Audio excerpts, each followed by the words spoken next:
ರೈತರ ಮ್ಯಾಗೆ ಜನರ ಮ್ಯಾಗೆ ಗುಂಡು ಹಾಕುತ್ತಾ ತಾಕತ್ತಿದೆಯಾ ಸಿದ್ದರಾಮಯ್ಯ ಅವ್ರಿಗೆ? ಈ ಡಿ ಸಿ ಅವ್ರು ಕರ್ಫ್ಯೂ ಲಾಗು ಮಾಡ್ಯಾರ, ಡಿ ಸಿಗೆ ತಾಕತ್ತಿದೆಯಾ ನಮ್ಮ ಸಮುದಾಯದ ಮೇಲೆ ಗುಂಡು ಹಾಕೋದು? ನೋಡೋಣ ಹೆಂಗೆ ಹಾಕ್ತಾನೆ ನೋಡೋಣ ಡಿ ಸಿ. ಜಮೀರ್ ಅವ್ರ ಪಾತ್ರದ ಬಗ್ಗೆ ಚರ್ಚೆ ಮಾಡ್ತೀರಾ? ಜಮೀರ್ ಅವ್ರ ಬಗ್ಗೆ ನೀವು ನೇರವಾಗಿ ಬಟ್ ಏನು ಆಧಾರ ಇದೆ ಸರ್ ಅದಕ್ಕೆ? ಈಗ ಕೇವಲ ಮೌಖಿಕ ಆದೇಶ ಅಂತ ಹೇಳಿದ್ರಿ. ಹಿಂದೆ 90ರ ದಶಕದಲ್ಲೇ ಒಂದು ಆರ್ಡರ್ ಬಂತು ಸುಪ್ರೀಂ ಕೋರ್ಟಿಂದ, ಆಂಧ್ರ ಪ್ರದೇಶದ ವ್ಯಕ್ತಿಯವರ ಸುಪ್ರೀಂ ಕೋರ್ಟ್ಗೆ ಹೋಗ್ತಾನೆ. ಇವತ್ತಿಗೂ ಕೂಡ ಯಾವ ಸರ್ಕಾರಗಳು ಕೂಡ ಅದನ್ನು ತಡೆಗಟ್ಟುವಂಥ ಪ್ರಯತ್ನ ಮಾಡಿಲ್ಲ.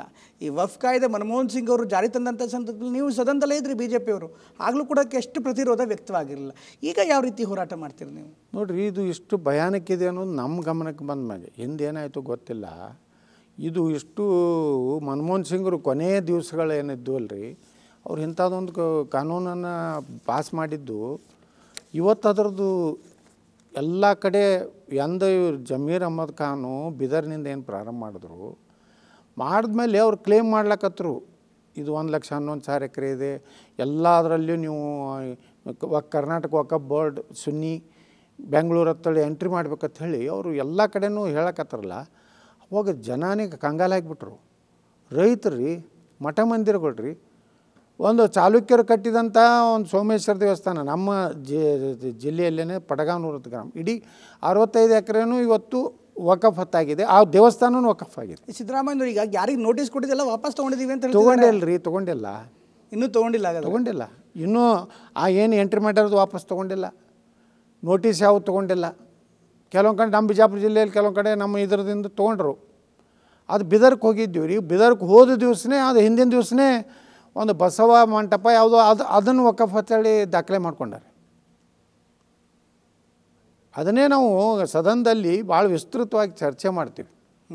ನೀವು ಅದನ್ನು ಪೂರ್ಣ ಪ್ರಮಾಣದಲ್ಲಿ ಎಲ್ಲ ರೈತರ ಮಠ ಮಂದಿರಗಳ ಮತ್ತು ಸರ್ಕಾರಿ ಜಮೀನು ಅವೆಲ್ಲನೂ ವಕಫದಿಂದ ಮುಕ್ತ ಮಾಡಬೇಕು. ಇದು ನಮ್ಮ ಹೋರಾಟ. Right sir. ಈಗ ಕೋವಿಡ್ ವಿಚಾರಕ್ಕೆ ಈಗ ದೊಡ್ಡ ಚರ್ಚೆ ನಡೀತಾ ಇದೆ. ಕೋವಿಡ್ ಕಾಲದ ಹಗರಣಗಳನ್ನು ತನಿಖೆ ಮಾಡ್ತೀನಿ ಅಂತ ಸರ್ಕಾರ ಹೇಳ್ತಾ ಇದೆ. ನೀವು ಸರ್ಕಾರದ ವಿರುದ್ಧ ಯಾವ ರೀತಿ ಭ್ರಷ್ಟಾಚಾರದ ಆರೋಪ ಮಾಡಿದ್ರಿ, ಯಾವ ರೀತಿ ED ಬಗ್ಗೆ ಮಾತನಾಡಿದ್ರಿ, ಯಾವ ರೀತಿ ವಾಲ್ಮೀಕಿ ಬಗ್ಗೆ ಮಾತನಾಡಿದ್ರಿ. ಈಗ BJP ವಿರುದ್ಧ ಈ ಕೋವಿಡ್ ಅಸ್ತ್ರವನ್ನು ಕಾಂಗ್ರೆಸ್ ಬಳಸ್ತಾರೆ. ಕೋವಿಡ್ ಬಗ್ಗೆ ತಾವೇನು ಹೇಳ್ತೀರಿ ಸರ್? ಭ್ರಷ್ಟಾಚಾರ ಆಗೇ ಅಲ್ವಾ ಅಲ್ಲಿ? ಈ ಎರಡು ದಿವಸ ಆಯ್ತು ರೀ ಕರ್ನಾಟಕದಲ್ಲಿ ಸರ್ಕಾರ ಬಂದು, 1.5 ವರ್ಷ ಆಯ್ತಾ? ಹೆಚ್ಚಾಯ್ತು 1 ವರ್ಷ. ಇಷ್ಟು ದಿವಸ ಯಾಕೆ ಮಾಡಲಿಲ್ಲ ನೀವು ಕೋವಿಡ್ದು? ಅವಾಗ ನಾನು ಹೇಳಿದಾಗ ಯತ್ನಾಳ್ರ ಬಲ್ಲೇ ಮಾಹಿತಿ ಇರಬೇಕು, ನಮ್ಮಲ್ಲೇನು ಆ ರೀತಿ ಅನಿಸೋದಿಲ್ಲ. ಅಬ್ಬಬ್ಬಬ್ಬ HK ಪಾಟೀಲ್ ಹೇಳಿದ್ರು, ರಾಮಲಿಂಗಾರೆಡ್ಡಿ ಹೇಳಿದ್ರು, ನಮ್ಮ ಯಾರು ಖರ್ಗೆ ಅವರು ಪ್ರಿಯಾಂಕಾ ಖರ್ಗೆ ಅವ್ರು ಹೇಳಿದ್ರು, ಪರಮೇಶ್ವರ್ ಅವ್ರು ಹೇಳಿದ್ರು. ಇಲ್ಲ ಅವ್ರ ಬಲ್ಲಿ ದಾಖಲೆ ಇರಬೇಕು, ಅವ್ರನ್ನೇ ನಾವು ಕೇಳಬೇಕಂತೇಳಿ. ಈಗ ಅಲ್ಲಿಗೆ ದಾಖಲೆ ಎಲ್ಲಿ ಸಿಕ್ಕೋತ್ರು ಅವ್ರಿಗೆ? HK ಪಾಟೀಲ್ರೇ public account committee chairman ಇದ್ದಾಗ, ರಾಮಲಿಂಗಾರೆಡ್ಡಿ ಅವರೇ ಪಬ್ಲಿಕ್ ಅಕೌಂಟ್ ಚೇರ್ಮನ್ ಇದ್ದಾಗ ಅವರೇ ರಿಪೋರ್ಟ್ ಕೊಟ್ಟಿದ್ದಾರೆ. ನೀವೇ ನೇರವಾಗಿ ಯಡಿಯೂರಪ್ಪನವ್ರ ಕುಟುಂಬದ ವಿರುದ್ಧ ಆರೋಪ ಮಾಡಿದ್ರಿ, ಕೋವಿಡಲ್ಲಿ ತಿಂದಿದ್ರಿ ಅಂತ ಬಹಿರಂಗವಾಗಿ ಹೇಳಿಕೆ ಕೊಟ್ಟಿದ್ರಿ. ಈಗ ತನಿಖೆ ಮಾಡ್ತಾ ಇದ್ರಿ ಅಂದರೆ ಮತ್ತೆ ಅದನ್ನು ಪ್ರಶ್ನೆ ಮಾಡ್ತಿರಲ್ಲ ಸರ್. ಭ್ರಷ್ಟಾಚಾರಕ್ಕೆ ಎಷ್ಟೇ ದಿನ ಆಗಿರ್ಬೋದು. ಉದಾಹರಣೆ ಮರ್ಡ್ರಾಗಿ 1.5 ವರ್ಷ ಆಗಿರುತ್ತೆ. ಈಗ ತನಿಖೆ ಮಾಡಬಾರ್ದು ಅದನ್ನು, ಮರ್ಡ್ರನ್ನು? ಅದೇ ರೀತಿ ಇದು ಮಾಡಿರಿ, ನಾವೇನು ಬ್ಯಾಡಲ್ಲ ನಿನ್ನ ತಡ ಯಾಕೆ ಮಾಡಿದ್ರೆ ಅದು ಕೇಳಕತ್ತೀನಿ ರೀ ನಾನು. ತನಿಖೆ ಮಾಡಲಿಕ್ಕೆ ತಡ ಯಾಕಾಯಿತು? ನಾ ಹೇಳಿದಾಗನೇ ತನಿಖೆ ಯಾಕೆ ತಗೋಲಿಲ್ಲ? ಇದ್ರಲ್ಲಿ BJP ನಾಯಕರ ಹೆಸರು ಕೇಳಿ ಬಂದರೆ ತಾವು ಅದಕ್ಕೆ ಕ್ರಮ ಕೈಗೊಳ್ಳಬೇಕು ಅಂತ ಹೇಳ್ತೀರಾ? ಈಗ ನೀವೇ ಹೆಸರು ಹೇಳಿದ್ರಿ, ಯಡಿಯೂರಪ್ಪನ ಕುಟುಂಬದ ವಿರುದ್ಧ ನೀವೇ ಹೇಳಿದ್ರಿ. ನೋಡಿರಿ, ನನ್ನ ಹೆಸರು ಕೋವಿಡ್ದಾಗ ಬಂದ್ರೂ ಕ್ರಮ ತೊಗೋಬೇಕಂತ ಹೇಳ್ತೇನೆ. ರೈಟ್. ಇದ್ರ ಜೊತೆಗೆ ಸರ್, ಈಗ ಪಂಚಮಸಾಲಿ ಹೋರಾಟದ ಬಗ್ಗೆ ಮಾತಾಡೋಣ. ಪಂಚಮಸಾಲಿ ಹೋರಾಟವನ್ನು ಯಾವ ಹಂತಕ್ಕೆ ಹೋಗ್ತಿದೆ ಅಂತ ಇನ್ನೂ ಕೂಡ ಚರ್ಚೆ ಆಗ್ತಾ ಇದೆ. ಒಂದು, ಈಗ ರಿಸರ್ವೇಷನ್ ಅನ್ನುವಂಥದ್ದು, ಮೀಸಲಾತಿ ಅನ್ನೋದು ಒಂದು ರೀತಿ ಬೆಂಕಿ ಚಂಡಿನ ಜೊತೆಗೆ ಆಟ ಆಡ್ದಂಗೆ ಅದು.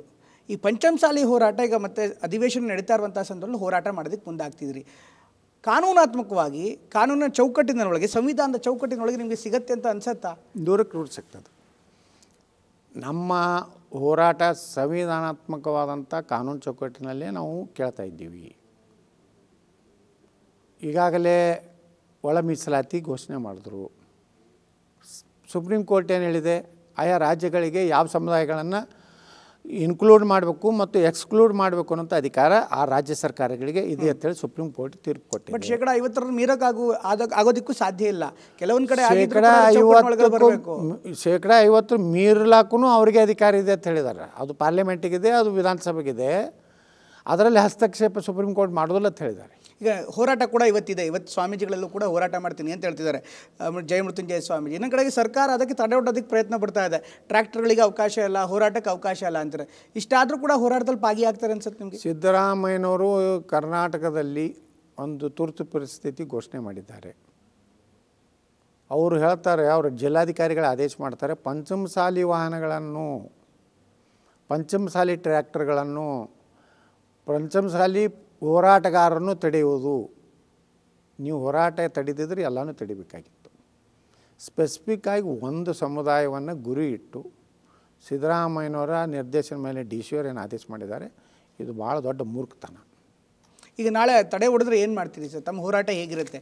ಈಗ ನೋಡಿ, ನಾನು ನಮ್ಮ ಸಮುದಾಯಗಳಿಗೆ ಎಲ್ಲರಿಗೂ ಹೇಳಿದ್ದೇನೆಂದರೆ, ಇಲ್ಲಿ ಮರಾಠ ಸಮಾಜದವರು ನಾಳೆ ಹೋರಾಟ ಮಾಡೋರು ಇದ್ದಾರೆ, ಅವರು ಧರಣಿ ಕೊಂಡ್ರೋರು ಇದ್ದಾರೆ. ಜೈನ್ ಸಮಾಜದವರು ನಮ್ಮ ಸಾಮುದಾಯಿಕ ಮೀಸಲಾತಿ ಬಗ್ಗೆ ಪ್ರಶ್ನೆ ಕೇಳಿರ್ತಾರೆ. ನಾವು ಸದನದ ಒಳಗೆ ಹೋರಾಟ ಮಾಡ್ತೀವಿ.